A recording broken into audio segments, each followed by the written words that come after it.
आप भारतीय जनता पार्टी के हाथ का खिलौना बने हुए हैं।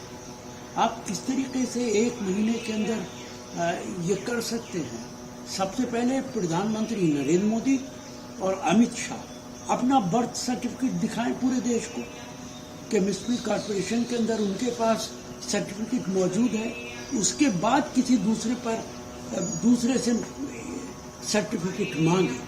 इसकी जितनी निंदा की जाए कम है, और ये डेमोक्रेसी को खत्म करने का एक नया तरीका है। आपको मालूम है कि आप बिहार में जीत नहीं सकते, इसलिए लोग वोट न डाल पाएं, आपके अपने वोटर्स ही वोट डाल पाएं, इसलिए ये बड़ी साजिश आप कर रहे हैं। देखिए, प्रस्तावना बदली जाए कि न बदली जाए, इसी संविधान पे हाथ रख के वाइस प्रेसिडेंट ने शपथ ली है, और उसके बाद उसी संविधान पे आप सवाल उठा रहे हैं।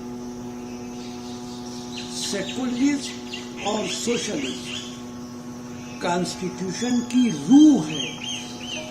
कॉन्स्टिट्यूशन बताता है कि भारत सरकार का कोई धर्म नहीं है, भारत का कोई धर्म नहीं है। इसलिए सेकुलरिज्म लफ्ज शामिल किया जाए कि न किया जाए, हमारा कॉन्स्टिट्यूशन, हमारा संविधान सेकुलरिज्म की हिमायत करता है। सोशलिज्म का जहां तक ताल्लुक है, आर्टिकल 16(4) ओबीसी और दलितों को रिजर्वेशन देता है, यही तो सोशलिज्म है। आर्टिकल 43 वर्कर्स को मैनेजमेंट के अंदर हिस्सेदारी की बात करता है, यही तो सोशलिज्म है। आर्टिकल 46 शेड्यूल कास्ट और ओबीसी को प्रमोट करने के लिए स्टेट भारत सरकार को कहता है कि इनको ज्यादा से ज्यादा आगे बढ़ाया जाए। अगर वो दो अल्फाज प्रस्तावना में नहीं भी होंगे, तब भी ये भारत के संविधान की रूह है, और यही कारण है इससे आरएसएस और भारतीय जनता पार्टी के जो दिल और दिमाग में है वो खुल के सामने आ गया। इसीलिए सारा देश ये शोर मचाता है कि इनके हाथों में अगर बड़ी ताकत आ गई तो आज तो संविधान इनके हाथ का खिलौना है, आने वाले समय में ये संविधान को ताक में रख देंगे और इस देश के अंदर पूरे तरीके से डिक्टेटरशिप आ जाएगी। देखिए, दुर्भाग्यपूर्ण है, निंदनीय है, और ऐसा समाचार जब भी आता है तकलीफ होती है। लेकिन इसके बाद अगर नेता उसको जस्टिफाई करने की कोशिश करते हैं तो ऐसा लगता है कि भविष्य के अंदर हम इन चीजों को रोक नहीं पाएंगे। जब वो विल ही नहीं है, सरकार के लोगों में वो ताकत ही नहीं है। अगर किसी के घर में डकैती हो रही है तो पुलिस तो वहां मौजूद नहीं है, तो आप कहेंगे सरकार क्या करे, डकैती हो रही है। किसी का कत्ल हो रहा है, आप कहेंगे पुलिस तो है नहीं, कत्ल हो रहा है, तो सरकार की तो सारी जिम्मेदारियां खत्म हो गई। इस बयान को अगर एनालाइज किया जाए तो इसका मतलब है कि कानूनी व्यवस्था बिगड़ती है तो बिगड़े, स्टेट गवर्नमेंट की कोई जिम्मेदारी नहीं है। मैं इसकी सख्त अल्फाज में निंदा करता हूं, और साथ साथ मैं ये भी कहता हूं कि हमारे पॉलिटिशियंस को, धार्मिक लोग आके समाज के अंदर सुधार करना चाहिए। हमारे समाज में जो खराबियां आ गई हैं उनको दूर करने की कोशिश करनी चाहिए।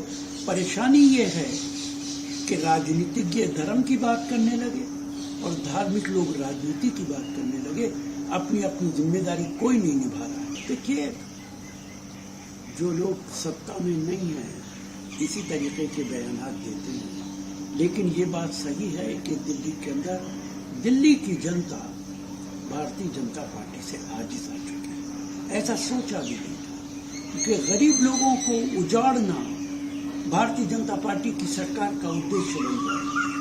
गरीब लोगों के घरों पे बुलडोजर चलाना भारतीय जनता पार्टी की मुख्यमंत्री का पहला उद्देश्य बन जाएगा। उत्तर प्रदेश के अंदर योगी आदित्यनाथ, दिल्ली के अंदर मौजूदा बीजेपी सरकार बुलडोजर को अपना हथियार समझते हैं। ऐसी सरकारों के खिलाफ निश्चित तौर से जनता सड़कों पर भी उतरेगी और आने वाले समय में अगर कल को चुनाव हो जाए तो भारतीय जनता पार्टी दिल्ली के अंदर सरकार नहीं बना सकती। देखिए, जनता की भावनाओं के खिलाफ, जनता के खिलाफ आप काम करेंगे तभी पूरी दुनिया के अंदर इनकलाब आता है। इनकलाब आने की वजह ये होती है कि सरकारें जनता की भावनाओं का ख्याल नहीं करती, जनताओं के इंटरेस्ट के खिलाफ काम करती, और ये काम निश्चित तौर से भारतीय जनता पार्टी कर रही है। लंका में हम अपनी आंखों से देख चुके, बांग्लादेश के अंदर हम अपने आंखों से देख चुके। तो सरकार को चाहिए, भारत सरकार को, कि जनता के हितों को सामने रखे, ना कि उनको परेशान करने की कोशिश करे। जब हमारी सरकार थी तो रोज भारतीय जनता पार्टी कहा करती थी कि भारत की सड़कों पे सिविल वार होगा। आप ही से सीखा है गोपाल राय ने।